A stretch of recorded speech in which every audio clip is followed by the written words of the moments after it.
This is the Audi TT. Now, I drove it around Laguna Seca. Now, for people who are wondering what am I on about, well, there's going to be a test between the TT, the SLK, the 370Z, and both BMW Z4s that are in this game. So, yeah. So, I did a time on Laguna Seca, and I did a 1 minute 40.839.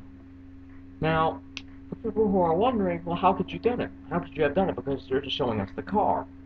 I drove it beforehand. Now, this is my analysis of the car. Sounds good. Brakes are mushy. It understeers. Feels heavy. And it felt like it was a 3,800 pound car at times. Maybe 3,700. And it's only 3,200. Sorry. That's the really surprising bit. Now, it does have some 335 horsepower and 332 pound-feet of torque. So do the other cars, though. They have pretty much the same amount of horsepower and the same amount of torque. And they all weigh just about the same as well. But I was also surprised because the Audi was actually quite oversteery. More oversteery than I thought. And it was a bit of a pain to get around a track because of its, well, frankly, understeery and heavy-weightedness. Nor was the steering that good. It was a bit heavy and a bit sluggish. Yeah, it was kind of bad. So, yeah, but that was its lap time. If I had to give it 0 out of 10, I'd give it a 6. It's not the worst car I've driven. By far, it's not the worst sports car I've driven. By far.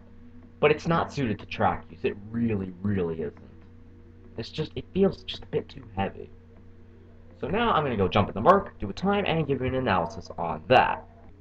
So I just took this Merc around Laguna Seca. Now, by the way, the track we're using is Laguna Seca. So, yeah, I just did it. I just did a lap time in it. And its lap time, you won't believe this, was 142.536. How? It's a mess. This car may have less PI than the Audi, but it's amazing because it's heavier than the Audi, but it's just as powerful.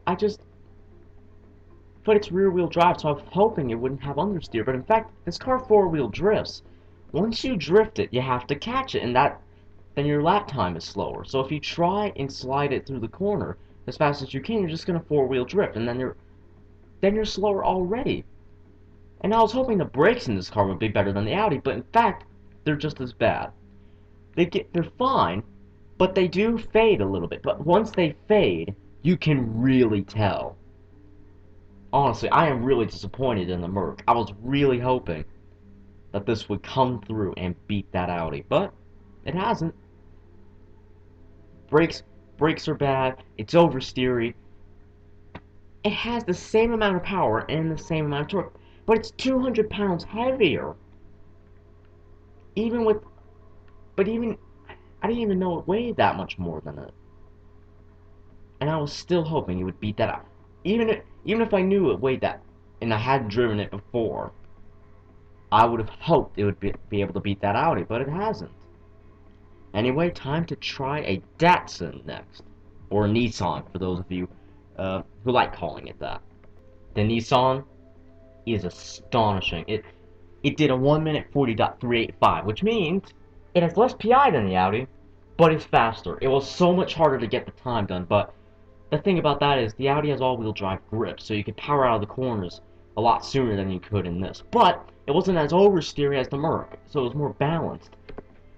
It was more balanced than the Merc and the Audi, and it's brilliant. It really is.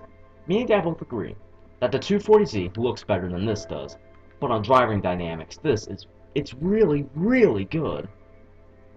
It's just amazing. It really is just astonishing. I'm telling you, the brakes were good. The brakes felt bulky and strong. Well, not bulky, but they felt strong, which is good. Honestly, simply amazing. It was. It was astonishing. Honestly, steering felt a bit heavy and occasionally a bit slow, but it's well balanced. I don't think BMW can do any better, but we'll have to see. So how did the BMW fare, you're wondering, right? You may be wondering right now. Well, I don't like it. I really want to because I really like the looks of it, but it's terrible. And here's the reason. It's balanced. Now that may sound ridiculous, but hear me out. It's balanced up until the point it all goes wrong. It's balanced through a corner, but the problem is you can't be like 5 or 25% on the throttle without it starting to understeer, and that's on full lock. So you're just going to understeer through the corner.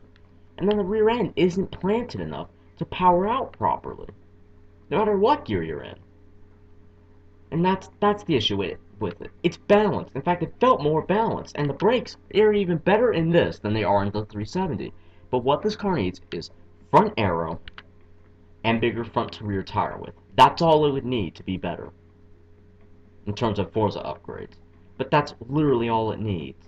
But it's just a shame it wasn't that way. It wasn't better from the beginning, because it really should have been. The interesting thing, though, is that Z4 before this one I'm showing, that Z4 did let me look here, a 1 minute 42.038, so it's faster than the SLK. And that SLK is in A class, and that Beamer was in B class, so that says a lot then, doesn't it? That really says a lot. And sorry, I'm just going through some of the cars. But that's amazing. The thing is, the BMW had better brakes, but it was still just a bit worse, but still genuinely amazing. I'm really surprised. Anyway, we are going to do this BMW, and I will report back on its time. Well, what a surprise. This is the fastest car. It did a 1 minute 40.210. Faster than the Audi, faster than the 370Z. And this isn't even an A class. So this just proves, just because a car has higher PI, doesn't make it faster. Just why I'm genuinely astonished. I'd take this online for a B, well, frankly I'd get a Neon SRT4, but still, I would get this for the rear wheel drive portion of it anyway. That or a Challenger, whatever. But you get the point. Is that it's just brilliant. The brakes were good. It's the most balanced. The steering, brilliant. The brakes are astonishing. They really do stop the car. They stop it even better than the 370 does. But they don't give you a lot of feel.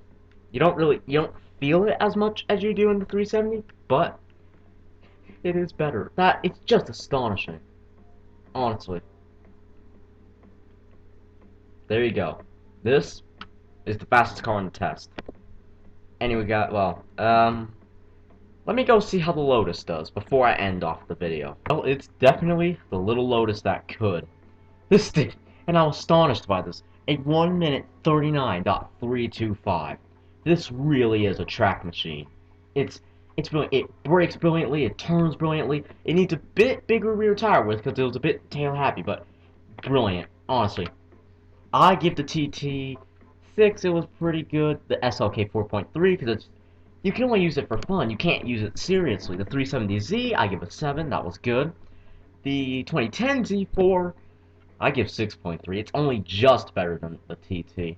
I give the 2008, I believe, Z4, I give that a 7.4, because that was brilliant. I give the Exige an 8.2. It is honestly just astonishing. All it needs is better grip. That's all it needs, and it would be perfect for it'd just be the perfect track day toy, aside from a Viper as well. It's just incredible. Honestly, I'd have that or the Z4. But what's amazing is that the Z4 is only a second off this specifically track-focused beast. So that's what's really amazing. So, the 2008 Z4 or this Exige, both would put in really quite impressive lap times. Anyway, guys, I hope you enjoyed this video. Don't forget to like, comment, share, and subscribe for more. And I will see you all later.